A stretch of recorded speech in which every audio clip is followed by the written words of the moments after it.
सारा प्रणाम। मैं हूं आपके साथ में ऋतु तोमर। हमारे खास कार्यक्रम यूपी के चुनावी दंगल में आपका स्वागत है। आज हम बात करेंगे पश्चिमी यूपी में होने जा रहे प्रथम चरण के चुनाव की। बता दें कि 2017 के विधानसभा चुनावों में भी पहली वोटिंग पश्चिमी यूपी में ही हुई थी। इस बार यहां सियासी हवा किस ओर बह रही है?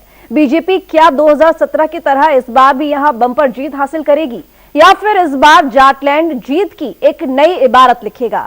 ये एक बड़ा सवाल है जो हर एक जहन में है। इन्हीं सवालों के दंगल में हम तलाशेंगे जवाब।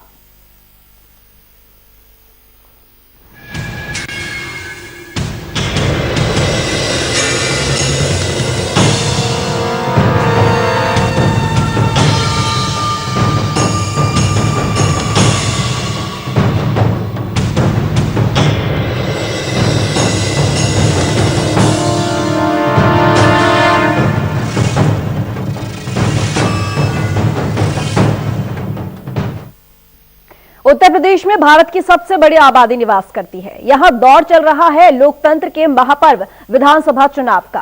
पिछली बार की तरह इस बार भी पश्चिमी यूपी से चुनाव का बिगुल बजा है।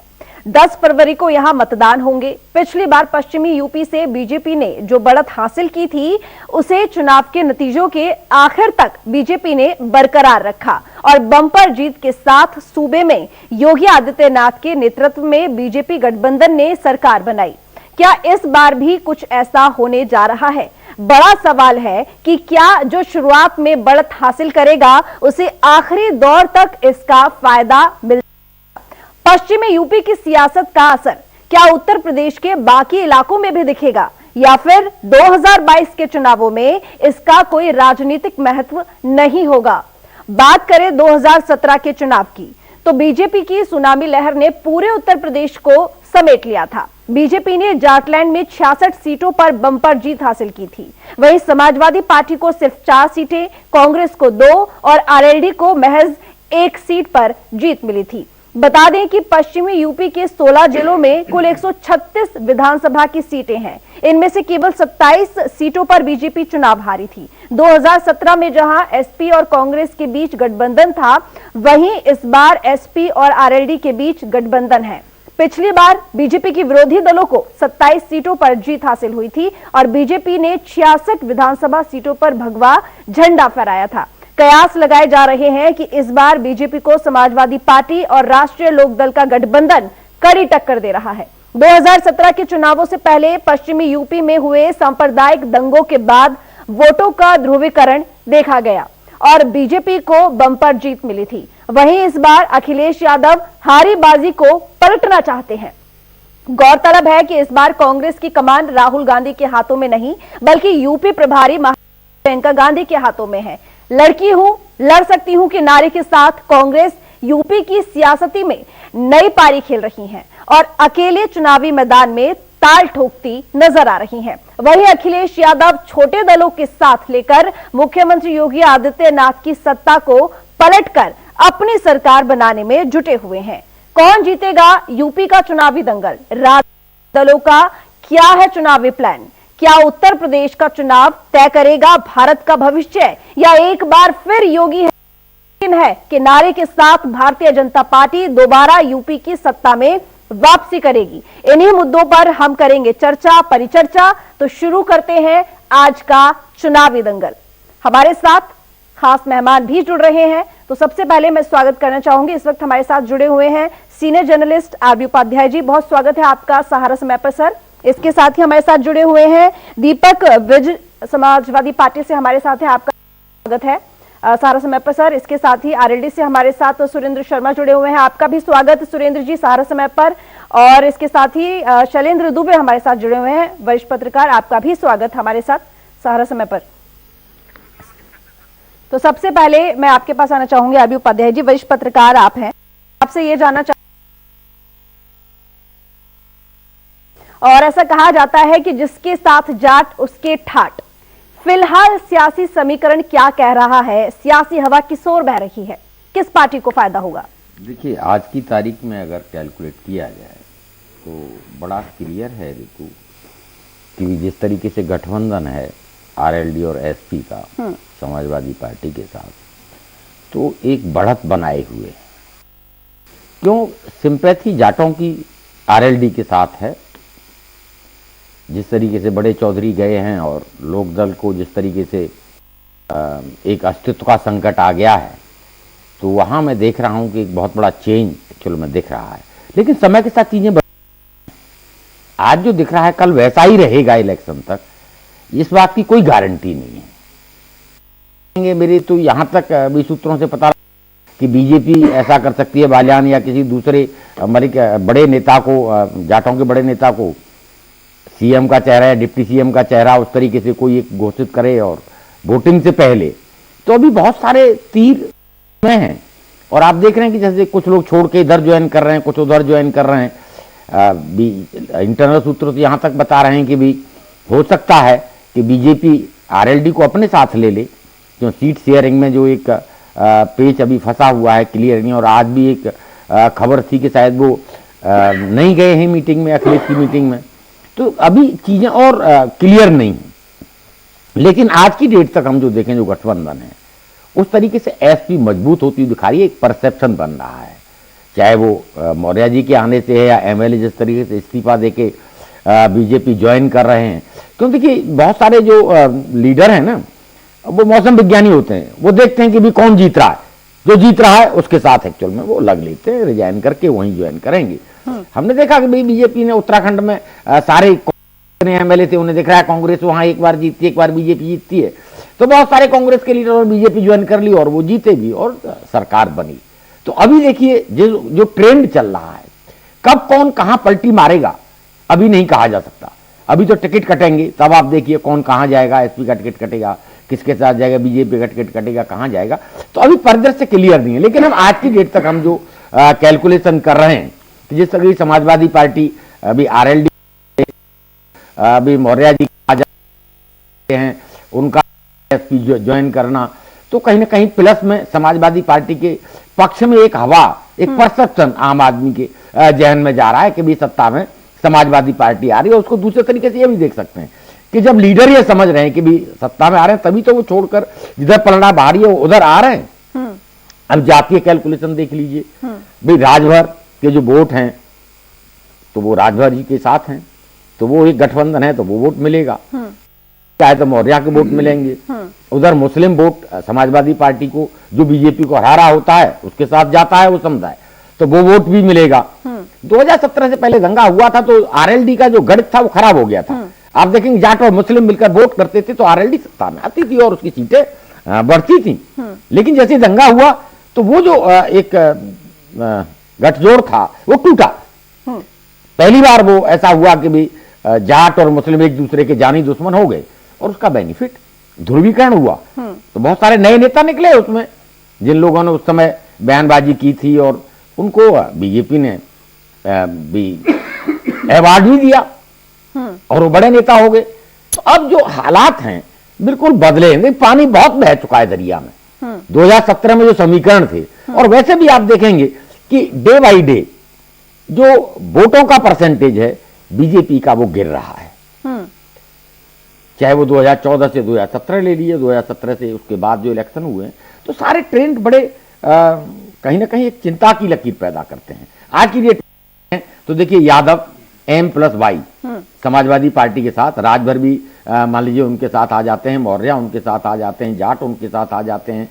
और जिस तरीके से एक परसेप्शन डेवलप हो रहा है और समाज में है कि ब्राह्मण भी नाराज है, तो ये जो नाराजगी है ये % बीजेपी के पास छोड़ेगी, ये वक्त बताएगा। अभी कहना बहुत जल्दबाजी होगी। मैंने कहा देखिए बीजेपी अपने फर्स्ट फेज में कुछ रखती है, सेकंड फेज में जैसे से इलेक्शन आगे बढ़ता है वैसे वैसे अपने तर्कस से तीर निकालती है। जो मैं बता रहा हूं कि भी डिप्टी सीएम का फेज घोषित किया जा सकता है किसी जाट चेहरे को, और कई नेताओं को उसमें नाम चल रहे हैं। चलिए ठीक, यानी कि आरवी जी आपका ये कहना है कि पहले से बेहतर कंडीशन में यहाँ पर आरएलडी और सपा है, बीजेपी को नुकसान हो सकता है वेस्ट यूपी में। हमारे साथ बीजेपी से राजेंद्र सिंह जी भी जुड़े हुए हैं, आपका स्वागत है सारे समय पर। मैं आपके पास आना चाहूंगी। दीपक जी, खुद को कहाँ देखती है सपा यूपी में? जी, सपा की इसका आंधी चल रही है पूरे प्रदेश में। पूर्वांचल में 130 से 40 सीट जीते और 136 के अंदर हम 21 सीट जीते थे अपना पश्चिम उत्तर प्रदेश में।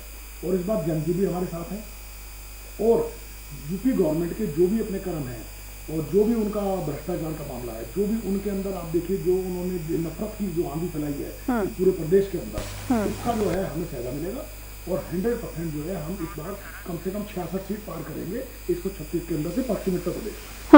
ठीक है, हमारे साथ बीजेपी से भी जुड़े हुए राजेंद्र जी आपके पास आना चाहूंगी। देखिए, वेस्ट यूपी में सबसे पहले वोटिंग होनी है। कहा जाता है कि वेस्ट यूपी में अगर सबसे पहले वोट में जिस पार्टी को वोट जाता है वही आखिर तक लीड करता है। बीजेपी खुद को कहां देखती है? क्योंकि ये राजनीतिक विद्वानों का कहना है कि क्योंकि किसान नाराज हैं, जाट नाराज हैं और जो वहां का जातीय समीकरण है वो बीजेपी को काफी प्रभावित करेगा इस बार चुनावों में। ऐसा कुछ नहीं है। ये जो हमारे उपाध्याय जी राजनीतिक विश्लेषक जी बोल रहे थे, वो तो सोच रहे हैं कि पता नहीं कहां से बोल रहे हैं, मेरी समझ में नहीं आ रहा है। बीजेपी हमारे प्रदेश की और खासकर के पश्चिमी उत्तर प्रदेश की जो बात कर रहे हैं, पिछले चुनावों में बीजेपी का सर्वोत्कृष्ट प्रदर्शन रहा है। किसान आंदोलन को लेकर कुछ नाराजगी बढ़ी थी लोगों में, उसको जब से किसान आंदोलन वापस हुआ है, माननीय प्रधानमंत्री श्री नरेंद्र मोदी जी ने उसे वापस लिया है, तब से सब कुछ सेट डाउन है। तो चुनाव में किसी दल का या किसी अलग होना या मिलना, ये सब उस पर डिपेंड करता है कि इन लोगों की मानसिकता क्या है। जिनके संस्कारी भाजपा के नहीं है या संघ से जुड़े हुए नहीं रहे विचारधारा से, या जिनकी राष्ट्रीय सोच नहीं है, तो उनसे हम कैसे उम्मीद कर सकते हैं कि वो राष्ट्र के साथ खड़े होंगे। इनका रवैया, जिन लोगों का दलबदली का रवैया होता है, वो राष्ट्र का साथ नहीं दे सकते हैं। तो भारतीय जनता पार्टी राष्ट्रीय जनता पार्टी है, सबके हित को साधने वाली पार्टी है, सबका सर्वांगीण विकास करने वाली पार्टी है, चहुमुखी विकास करने वाली पार्टी है। तो ऐसे विश्लेषक जो महोदय कह रहे हैं उनसे मैं सहमत नहीं हूँ। बीजेपी उत्तर प्रदेश में और सब जगह है, सभी के साथ अपना। जी, ये बात तो आप गलत कह रहे हैं कि वहां होगा। अगर नहीं होता किसी का, तो देखिए ठीक चुनावों से पहले आप ये जो तीनों कृषि कानून तो जिसको लेकर डर था, तभी तो समय से पहले जब वो 1-1.25 साल तक आंदोलन चलने देते, चुनावों से पहले तो लिया ना। देखिए, कह रही है ऐसा एक भ्रमात्मक प्रचार किया जा रहा है। राजा जो है तो या जो है कृषि को, खेत को बचाने के लिए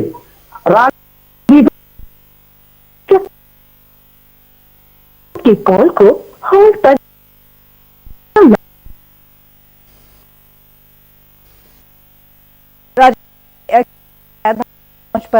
वजह से कहूंगी थे। बात कह रहे हैं कि हम जी का मुसलमानों का इनका जो आग फैला रखे हैं इन्होंने। इसके अलावा मैं आपको ये बताऊं, इनके पास कोई तो इनकी वॉशिंग मशीन कहते हैं बहुत बढ़िया हो गया। जब वो जाने लगता है तो उसको अपमान और उसके बारे में खराब खराब शब्द बोलते हैं। क्या पास क्या ऐसा कुछ दिया जो तभी तो वो जा रहे हैं, क्योंकि उनको आपने डेली अपमानित, जिस मंत्रालय नहीं करने दे रहे हैं आप, हर एक चीज में उसके बीच में टांग अड़ा रहे हैं। उसमें उन्होंने जो अपने आरएसएस के लोग उसमें अभी पीछे वो नोएडा आए थे, तो मेरी उनसे बातचीत हो रही थी, तो उसके अंदर उन्होंने कहा कि भैया मैं तो नाम का कैबिनेट मंत्री, मेरा तो चला रहे हैं, क्योंकि वो कहते हैं भैया लखनऊ सीएमओ ऑफिस से फोन है, सीएम ऑफिस से होगा वही मान्य करेंगे, हम मानते ही नहीं। ये हालत है इनके मंत्रियों की। 17 इनके एमएलए छोड़ चुके हैं, 17-18 इनके कदावर नेता छोड़ चुके हैं। आने वाले टाइम में मेरे ख्याल से 14-15 जनवरी को जब टिकटें डिक्लेयर करेंगे तो 61 एमएलए इनके पार्टी छोड़ के और आने वाले हैं। यानी कि आपका कहना है कि बीजेपी के प्रति अगर देखें तो लोगों में असंतुष्टि है, जिसकी वजह से फायदा सपा और आरएलडी को होने वाला है। शैलेंद्र जी, मैं आपके पास आना चाहूंगी। अगर हम जमीनी तौर पर देखें, देखिए आप वरिष्ठ पत्रकार हैं और क्या चल रहा है वेस्ट यूपी में, अगर बात करें सपा की और आरएलडी की तो देखिए उनका तो गठबंधन हो गया है, लेकिन अगर बीजेपी की बात करें, पिछले बार के चुनावों में बीजेपी ने तो अपना जीत का परचम वहां लहराया था, लेकिन बीजेपी इस बार भी ये कह रही है कि कोई असर नहीं होगा, ये जितनी भी चीजें चल रही हैं, जितने भी मुद्दे हैं वो सिर्फ भ्रामक हैं और ये लोगों को सिर्फ यहाँ पर भड़काया जा रहा है या फिर भ्रम फैलाया जा रहा है। असल में अगर हम देखें तो ऐसा कुछ है नहीं।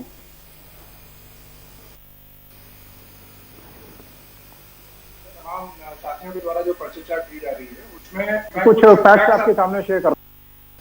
होता क्या है कि विधानसभा चुनाव का और लोकसभा चुनाव के साथ में पूरी तरह से अगर आप ये कहें कि तुलना करें वो उचित नहीं है, तर्कसंगत नहीं होती है। क्योंकि लोकसभा चुनाव में तमाम मुद्दे ऐसे होते हैं जो राष्ट्रीय मुद्दे जिनको अहमियत दी जाती है मतदाता के द्वारा, और जब विषय आता है प्रदेश के चुनाव का तो उस समय राष्ट्रीय मुद्दों के साथ साथ जो प्रदेश के मुद्दे हैं उनको भी मतदाता वोट करते वक्त सामने रखता है। तो अभी आरबी उपाध्याय जी के द्वारा कि नहीं भाजपा का वोट शेयर बराबर गिर रहा है, मैं इस बात से सहमत नहीं हूं। 2014 में जो वोट शेयर था वो लोकसभा चुनाव का था, 2019 में जो वोट शेयर था वो भी लोकसभा चुनाव का था। अब 2017 का जो वोट शेयर है और 2012 का वोट शेयर है, अगर उसकी तुलना करें तो 2017 का जो वोट शेयर है वो समवेयर अराउंड 40% के आसपास वोट शेयर था भाजपा का। और चूंकि विधानसभा चुनाव में कोई दो बड़े दलों का गठबंधन नहीं हुआ था, 2017 में भी सपा ने भी अलग चुनाव लड़ा था, बसपा ने भी अलग चुनाव लड़ा था, तो 40% वोट शेयर भाजपा का था और लगभग 22% वोट शेयर सपा का था और 22.5% के आसपास जो बसपा का वोट शेयर था।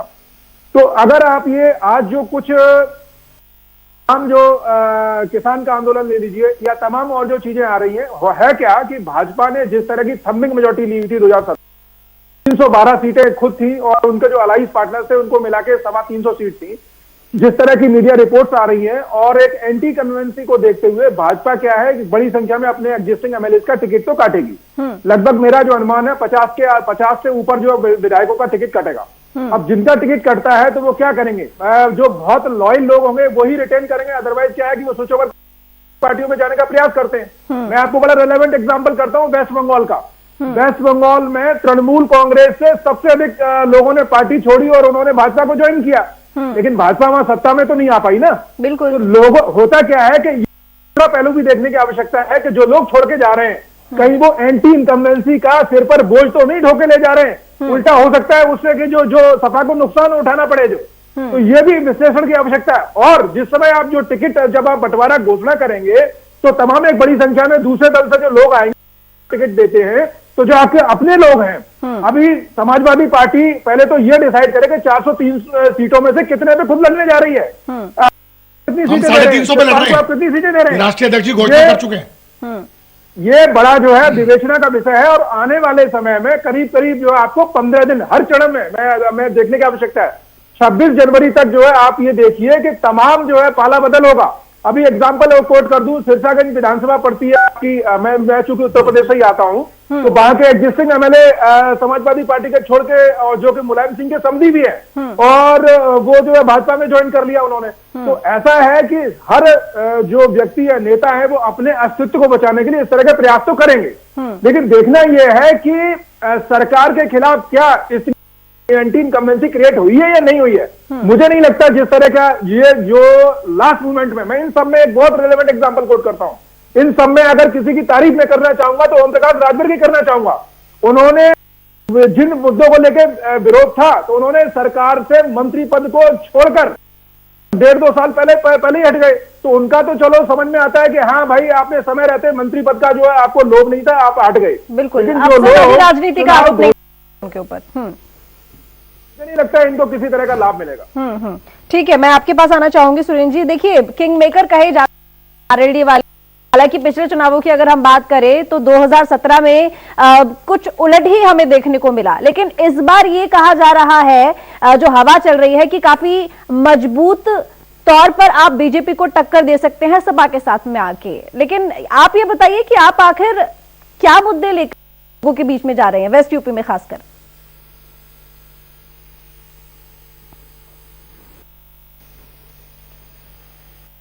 सुरेंद्र शर्मा जी, अब तक मेरी आवाज पहुंच रही है?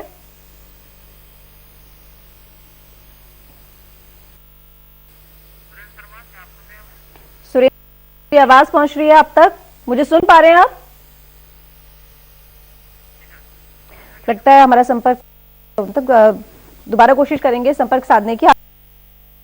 राजेंद्र जी, देखिए, साफ आरोप लग रहा है कि नुकसान करें यहां पर इस चीज की कि वहां पर आखिर स्थिति उसी तौर पर है जैसे कि पिछली बार थी। तो अभी खुद कहा कि भाई ऐसा कुछ नहीं, नुकसान तो हुआ है, बीजेपी जो करती है वो सबको पता है, उनके जो अपने नेता हैं वो छोड़ छोड़ कर जा रहे हैं। और सबसे बड़ी बात देखिए यहाँ पर ये है कि आपके जो अभी 2 मंत्री जिन्होंने इस्तीफा दिया उसमें साफ तौर पर इस्तीफे में लिखा हुआ है कि किसान, दलित और जो पिछड़े हुए लोग हैं उनको दबाया जाता है, उनके लिए कुछ नहीं किया जाता, इसीलिए हम इस्तीफा दे रहे हैं।